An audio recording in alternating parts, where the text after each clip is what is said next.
Bonjour tout le monde, j'espère que vous allez bien en ce beau vendredi saint. Aujourd'hui, c'est mon privilège de vous apporter un petit quelque chose pour la pause quotidienne. Et lorsque je réfléchissais à ça, je me suis dit, bon, je pense que je vais amener quelque chose de différent d'habitude.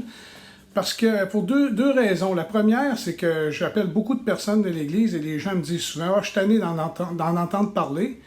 Puis deuxièmement, parce qu'on a une réunion déjà ce soir de planifier, fait que je voulais rester léger. C'est pourquoi j'ai décidé de vous faire aujourd'hui une chronique culturelle. Vous allez trouver ça drôle, une chronique culturelle, mais je pense que dans ces moments qu'on vit, on a besoin de relaxer des fois, d'arrêter de se torturer la tête avec toutes ces choses-là. Fait que durant les semaines qu'on a vécues, j'ai fait des retours en arrière, j'ai fait des nouvelles découvertes dans la culture chrétienne et c'est ce que je voulais vous partager aujourd'hui. Premièrement, musicalement, ceux qui se souviennent des années 90, il y avait le Hosanna Music qui faisait beaucoup de production musicale. Puis je suis retourné en arrière, je suis allé voir le spectacle de Lift Him Up avec Ron Kenoly et j'ai vraiment aimé ça. C'est quelque chose de bon, de rafraîchissant, de joyeux. Je vous encourage à aller sur Internet, à aller voir Lift Him Up. C'est quelque chose de vraiment bon. Quand on regarde ce spectacle-là, si vous êtes capable d'aller voir la vidéo, c'est comme si on était déjà au ciel. C'est tellement joyeux, c'est tellement... ça coule, c'est merveilleux. La musique est excellente. La finale de ce CD-là est extraordinaire. Tu peux pas avoir une meilleure finale que ça. Donc, je vous encourage à aller fouiller, à aller trouver ça. Je me souviens, lorsque ça a sorti, moi j'écoutais à peu près ça 10 fois par jour et j'avais une locataire qui vivait au-dessus de chez nous. Puis à un moment donné, elle a cogné à la porte et elle m'a dit « Hey Denis, elle dit, c'est quoi cette musique-là? » Elle dit « C'est tellement joyeux. » En ce moment, là, s'il y a quelque chose qu'on a besoin de goûter, c'est la joie. Et je vous encourage à aller voir. Allez voir les musiciens extraordinaires qu'il y a là-dedans. C'est tous des musiciens professionnels. Sont à peu près sur la scène, sont à peu près 100 avec la chorale. Et Ron Kenoly qui dirige ça d'une main de maître. C'est vraiment extraordinaire. Je vous encourage, frères et sœurs, à aller voir ça. Il y a toujours Hillsong. Hillsong, c'est beaucoup de chants qu'on chante présentement à l'église. Juste se coucher sur le divan des fois, puis écouter ça et laisser la musique couler et des fois lever nos mains, juste se laisser toucher par cette musique-là, c'est extraordinaire. C'est une valeur sûre, Hillsong. Mais j'ai aussi fait une découverte en fouillant un petit peu sur Internet, puis je voudrais vous présenter aujourd'hui un rappeur français. Vous allez trouver ça drôle, le monsieur de 57 ans qui nous parle de rap aujourd'hui. Non, j'ai trouvé ça super bon. Le gars, il s'appelle Manu Bolonic. C'est un Français, mais qui vient d'Afrique. Et ce gars-là, c'est un pasteur d'une église là-bas et ses textes sont super. Son débit de musique est super bon. Quand il parle et qu'il rappe, c'est excellent. Donc, allez sur Internet.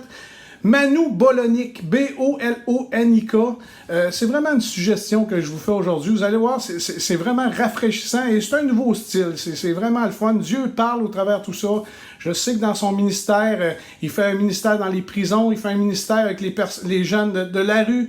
Et je crois qu'on a à gagner à aller voir vers ces gens-là.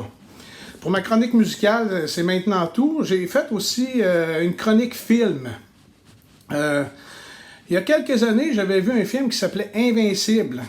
Et j'avais trouvé ça super bon parce qu'à la fin de ce film-là, ce gars-là qui a été martyrisé va voir ses bourreaux et lui demande pardon. Et tout le long du film, on voit toutes les atrocités qu'il a subies pendant la Deuxième Guerre mondiale par les Japonais et particulièrement par un commandant. Et c'était vraiment bon de voir comment ce gars-là pardonnait à ces personnes qui ont fait du tort. Mais ils ont fait une deuxième partie, ça s'appelle Invincible, le chemin de la rédemption. J'ai vu ça sur Illico et j'ai dit, ah, ça ressemble à la suite. Puis c'était vraiment la suite. Et on voit le cheminement que le gars il a fait. Il est revenu de la guerre et on voit qu'il tombe dans l'alcool. Il devient dur, même qu'il devient à dire que Dieu est son ennemi. Et c'est vraiment, là, on voit la déchéance de ce gars-là, comment est-ce qu'il y a de la rancœur. Et tout d'un coup, il va dans une croisade de Billy Graham. C'est une histoire vraie en passant. Et il se convertit au Seigneur. C'est tellement touchant. Moi, je suis un gars qui pleure facilement, donc j'ai pleuré pendant le film.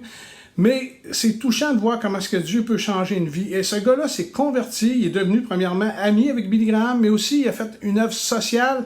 Mais la plus grosse chose qu'il a fait, et ça on le voit bien dans ce film-là, c'est qu'il va voir ses bourreaux, puis il lui demande pardon. Et il y a une scène à la fin que je vous décrirai pas parce que si vous voulez l'écouter, c'est plate de connaître la fin, mais qui est touchante et c'est vraiment bon. Donc, je vous encourage à voir ce film-là sur Illico, Invincible, le chemin vers la rédemption.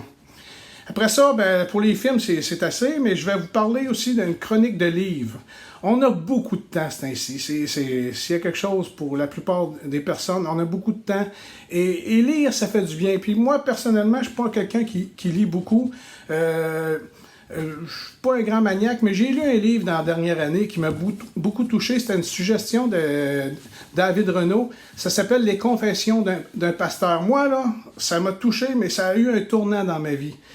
C'est un pasteur aux États-Unis qui a relativement de succès à ses débuts et il y a vraiment même, pas relativement, il y a beaucoup de succès dans ses églises, mais il fait son ministère puis il manque quelque chose. Il y a quelque chose en dedans. Il se trouve comme un petit peu imposteur, ce qui peut nous arriver souvent en tant que chrétien, jusqu'à temps que Dieu il parle à son cœur puis qu'il lui dit « T'es pas vrai ».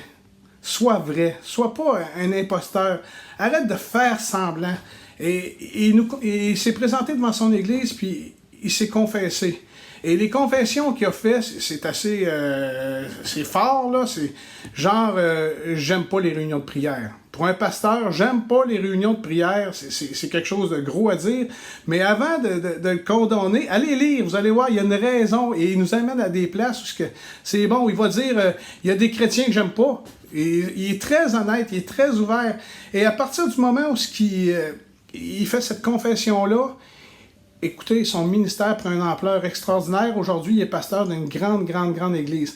Moi, ce livre-là m'a bouleversé, mais aussi m'a fait apporter des changements dans ma vie.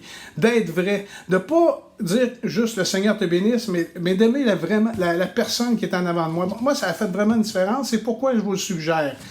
Et en terminant, j'ai un autre livre que j'ai lu. Ça fait plusieurs fois que je le lis, mais je voudrais vous encourager en cette période de le lire. C'est l'histoire d'un Dieu créateur.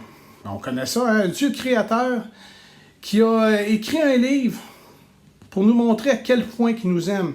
Qu'il est prêt à faire les plus grandes extravagances pour nous montrer comment est-ce qu'il nous aime. Il nous aime tellement qu'il a donné le maximum pour nous. Et je voudrais vous encourager à lire ce livre. Vous l'avez vu venir, hein? C'est la parole de Dieu. Frères et sœurs, je l'ai lu, je ne sais pas combien de fois, là, mais je peux dire au complet, là, facilement une dizaine de fois. Et j'apprends chaque jour. Et ce livre-là, je peux vous dire, il rentre dans notre cœur. Ce livre-là, c'est la parole de Dieu, c'est Dieu qui nous parle.